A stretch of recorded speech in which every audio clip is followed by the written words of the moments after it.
Right now, one of the absolute best electric vehicles that you can buy globally is not for sale in the United States. Not because they are unsafe or that they do not meet the legal requirements to be an electric vehicle, but because the United States government has placed a massive 100% tariff on electric vehicles coming from this country they are made in addition to a connected vehicle software ban. And if you have seen any automotive car content online in the past year or so, you will know that I am talking specifically about Chinese electric vehicles. In fact, MKBHD, or Marks Brownlee, the prominent tech YouTuber, made a video on his channel at the end of Lianseni Arshawu reviewing a Chinese electric vehicle. And well, I am just going to let you listen to his intro. Yo, have you seen these Chinese electric cars? If they ever came to the United States, they would cook absolutely everything that we have here. 他们太棒了，他们有太多的技术，而且他们太便宜了，不可能不统治一切. And so, I figured I should get my hands on one and actually figure out if that is true or not. Now, if you watch that tech video until the absolute end, he is ultimately incredibly impressed by the car and states that the car he tested specifically is a $CR car that feels like it would have cost $T if it was made in the United States. And there are other models of Chinese electric vehicles that cost even less cash. Famously, the BYD Seagull sells for about $1 to $1 and comes with very high user reviews. But this video isn't just about shiny new cars. It is about a massive decision that the United States has made to systematically wall off trade with one of its biggest global trading partners, and increasingly with the rest of the entire world as well. Over the past year, the United States has launched one of the most aggressive tariff campaigns in the past years on sectors like automobiles, electronics, steel, aluminum, and now pharmaceuticals. The last time America made a massive political decision like this was back in Itenjo, and the result was that global trade collapsed over Bafensadoshido in the years immediately following. So in this video, we're going to walk through what is actually happening in the macroeconomy right now, and what exactly happened the last time that we tried something like this, and what it might cost your family budget.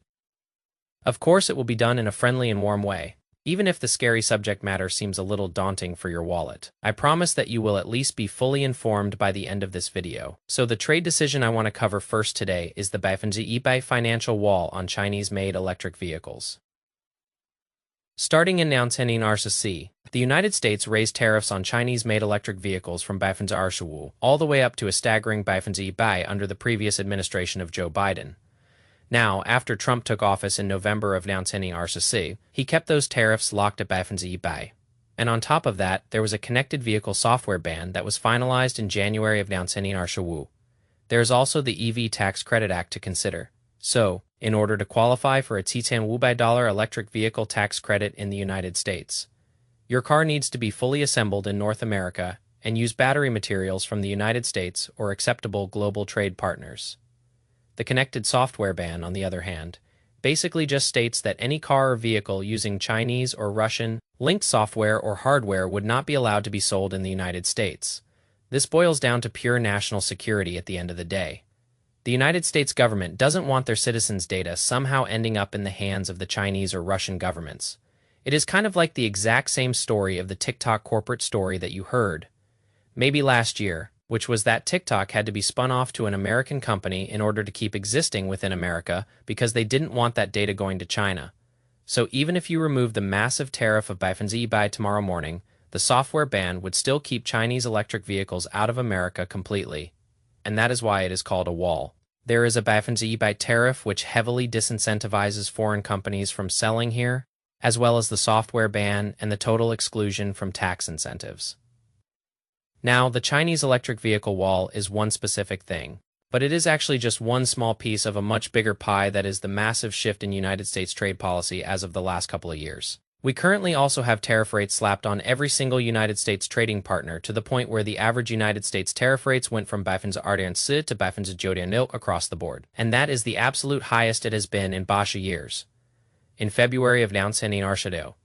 So this year, the Supreme Court stepped in and ruled 6 votes to 3 votes that the specific law that the White House was using to enforce these tariffs wasn't valid. The Supreme Court basically said that the president didn't have the legal authority to impose most of these tariffs. So a huge chunk of them got thrown out into the garbage. But the very next day, Trump used a completely different law to put a Bafenzi tariff right back on everything across the board. Then, in April, he announced a brand new round of aggressive tariffs on steel, aluminum, and copper, plus up to 50% on pharmaceutical imports. In addition to these wild policies, there is also artificial intelligence chip export controls, where companies can export artificial intelligence chips. Yes, like the NVIDIA HRDNine or the AMD MR2X chips, but they must pay the United States government 50% of their total revenues from those sales. And that is somewhat completely unprecedented in trade history. Export controls are being used as a tool for generating government revenue and also national security. So that is pretty interesting for our portfolios. So what we're really ultimately ending up with right now is that America is starting to look more and more protectionist. Protectionism is where a government uses heavy tariffs and strict quotas to shield domestic industries from foreign competition. The basic idea being is that if you make foreign products more expensive, regular people will buy American products instead and therefore protect American jobs. That was the entire premise of having the tariff in the first place, which was to liberate the United States economy from trade deficits and bring manufacturing back to the United States. And that sounds all somewhat reasonable on television. I am all for America first. But does it actually work in daily practice? To answer that question, let us look at the last time we did something exactly like this in the United States. And that was back in 1996. So back then, by way of President Herbert Hoover, he passed an act called the Smoot-Hawley Tariff Act. Now, I learned a little bit about this in my AP United States history class back in school, but it essentially raised import duties on over individual items that would come into the United States from foreign trade partners. The logic back then for this act was basically the exact same as it is today. America first, protect American farmers and manufacturers, and heavily disincentivizes foreign competition. This also came at a very sensitive time in American history, just 1 year after the Great Depression started in October of 1929. Now, what was fascinating to me was that when I was deeply researching this bill, over 10 economists actually signed a massive petition begging President Hoover at the time to not sign this tariff act. And the more surprising part was that the president actually agreed with them. He called the bill completely obnoxious and openly opposed the bill. But here's the kicker. He still signed it anyway, feeling immense political pressure to his own party, his cabinet, and various corporate business partners. So the bill went into place, and while it was initially successful in the period of the 5 years after the bill was enacted, United States imports decreased by 50% from $4.4 billion in 1929 down to $1.5 billion in 1933. United States exports to Europe also dropped from $4.10 billion down to $784 million. So after a period of time by all economic measures, this bill was considered a total disaster, and the Great Depression being well underway did not help that fact either. In the early 1920s, the next president, FDR, he passed the Reciprocal Trade Agreements Act of 1926, and the United States spent the next 10 years building a global free trade system. This included the World Trade Organization, or WTO, the NAFTA, which is the North American Free Trade Agreement, and the General Agreement on Tariffs and Trade. All these historic acts basically stem from how protectionism had failed so miserably back in 1926. So, now that you know that little bit of history, let us actually take a look into how today's trade policies are actually playing out and what it is costing you. We have already talked about the wall keeping Chinese electric vehicles out, in particular, but what about the entire automobile sector in general? Because no car assembled in the United States is by ME80 here. Given the highly global nature of the automotive industry, there are usually at least some parts of a United States assembled vehicle that have parts from another country. Even Tesla, with all of their massive factories in the United States, will still source some of their parts from other countries. So, when you enact these tariffs on imported steel, aluminum, and auto parts, we are not only seeing foreign cars becoming more expensive, but also domestically produced cars. JP Morgan has estimated that combined tariffs on vehicles and parts will cost the industry about $60 billion in year 1, rising to $4 billion by year 3, which translates to an increase in cost of about $10 per vehicle. Kelley Blue Book estimates that for vehicles priced under $90, tariffs are adding up to $10 more to the sticker price, and Audi has already raised prices on most of its lineup between $9 to $10 per model. Forecasts for auto sales in the United States have also dropped for the remainder of this year, citing major problems with not only tariffs, but the ongoing conflict in Iran and oil prices. All the while, BYD has just passed Tesla as the world's #1 electric vehicle seller, and China is now not only the largest global auto manufacturer, but their electric vehicles account for nearly 50% of the global electric vehicle production. So, It is my take that these restrictions on trade in this sector specifically are causing us to slowly fall behind. It is kind of like in Settlers of Catan, if you aren't the player trading resources, you are falling behind other players who are actively doing the trading. And if China is willing to trade with countries like Canada, the United Kingdom, and Mexico, while we sit behind the wall, we increase our chances of being the player that loses the game of Catan and global trade eventually. So, that is the automobile sector more expensive across the board, and I feel like we're falling behind.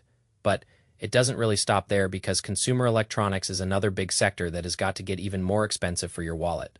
Morningstar expects durable goods prices of electronics, toys, tools, and small appliances to rise by Wu and Ardio, and we can already see some of this becoming evident last year. All three major video game console makers raised their prices. So Sony raised the PlayStation Wu prices in August of Wu, Microsoft raised Xbox Series prices in October, and the Nintendo Switch R launched at $10, which was a $10 jump from the Switch E. In addition, all five major PC manufacturers, including Lenovo, Dell, HP, Acer, and Asus, have warned of Wu to Arsha price hikes, heading into the second half of Ardio trend force.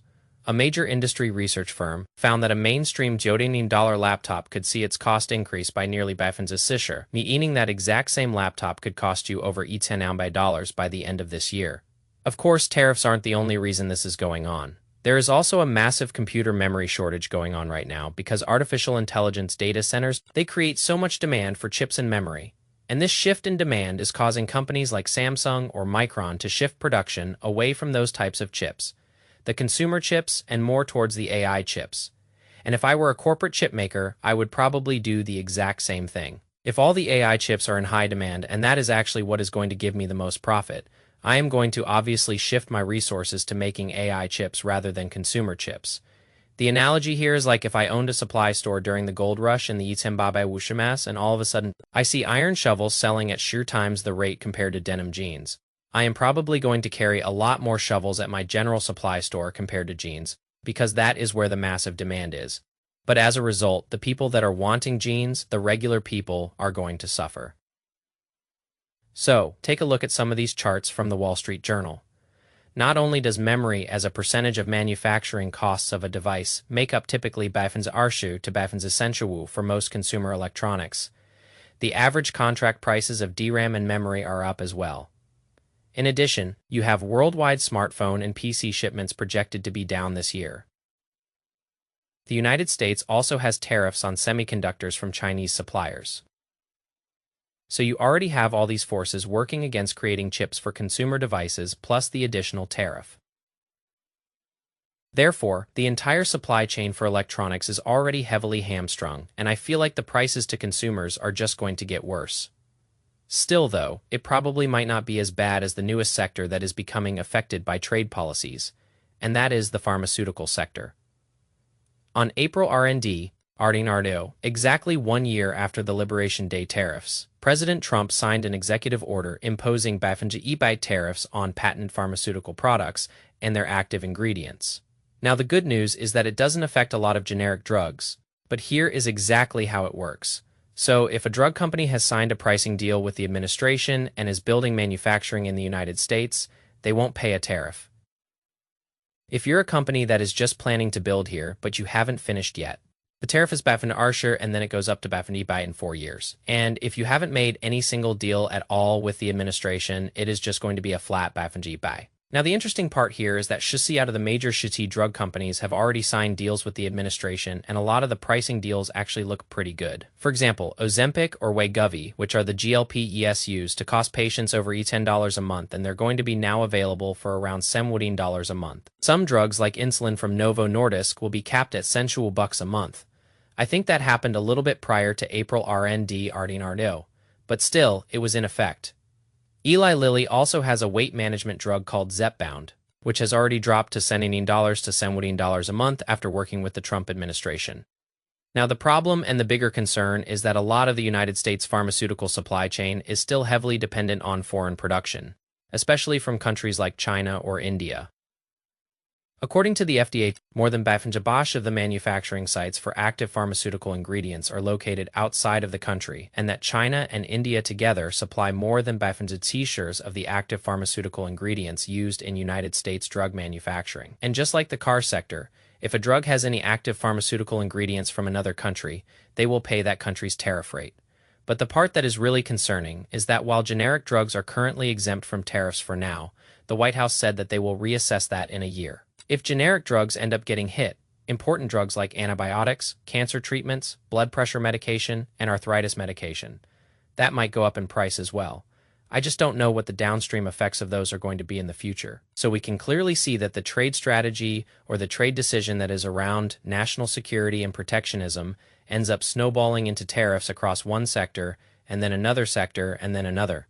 Cars are already more expensive, electronics are becoming more expensive, and your daily medication might be next.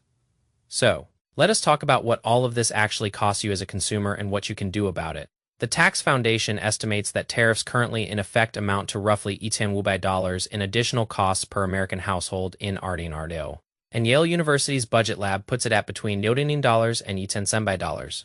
Whichever number you choose to use, it is clear to me that Americans are now paying more for a lot of goods, not just limited to the ones I talked about today either.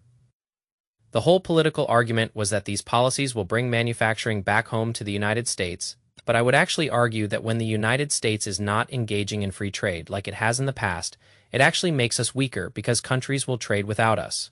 For example, some of the biggest trade deals of the year so far have been the European Union signing a free trade agreement with India. The conclusion there is that India will eliminate or reduce tariffs on Bifenzajoshati of European Union goods, and that the European Union will eliminate tariffs on Bifenzajodarnwu of Indian imports over 7 years. Another big trade deal is that Canada struck a deal with China to cut tariffs on electric vehicles. The very same electric vehicles that we don't have access to buy. And in that deal, China agreed to cut tariffs on Canadian canola oil.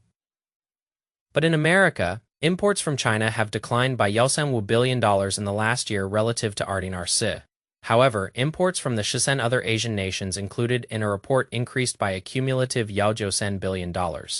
So, it seems like even if we have reduced our reliance on some countries' imports, we are just shifting that consumer demand elsewhere. So, I do want to say it is still early in the game.